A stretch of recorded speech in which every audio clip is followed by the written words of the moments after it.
یا نبی یا نبی یا نبی یا نبی اللہم صلی علی۔ السلام علیکم تمام ناظرین سے میری مہربانہ گزارش ہے کہ میرے چینل کو سبسکرائب کریں، بیل آئیکن پہ کلک کریں تاکہ آپ کو نت نئی اپڈیٹس اس چینل کے بارے میں ملتی رہیں۔ شکریہ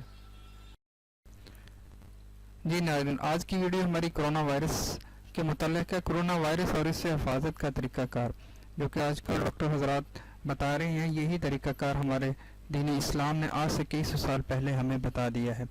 کرونا وائرس اور اس طرح کی کسی بھی موذی مرض سے بچنے کے لیے آپ کو دین اسلام کی پیروی کرنا ہوگی، کیونکہ جو شخص دن میں 5 وقت نماز ادا کرنے کے لیے 5 وقت وضو کرتا ہے تو اسے زندگی بھر کسی بھی قسم کی کرونا وائرس یا اس طرح کی کوئی بھی موذی مرض لاحق نہیں ہو سکتی۔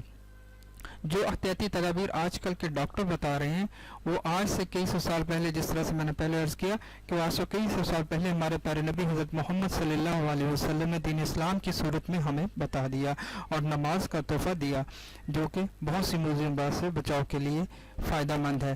نہ صرف دنیا سے سنور سکتی ہے بلکہ آخرت میں بھی نماز ہماری رہنمائی فرمائے گی۔ چین کے ڈاکٹروں کا کہنا ہے کہ جو شخص دن میں 5 یا اس سے زیادہ مرتبہ اپنے چہرے اور ہاتھ کو صاف پانی سے دھوتا ہے وہ کرونا وائرس سے محفوظ رہتا ہے۔ تو جس طرح سے ہمارے دین اسلام میں بھی نماز کا طریقہ کار بتایا گیا، ہم 5 وقت نماز ادا کرنے کے لیے وضو کرتے ہیں، چہرے کو صاف پانی سے اور ہاتھ کو صاف پانی سے دھوتے ہیں، تو اسی وجہ سے مسلمان اس طرح کی بیماریوں سے محفوظ رہتے ہیں۔ شکریہ۔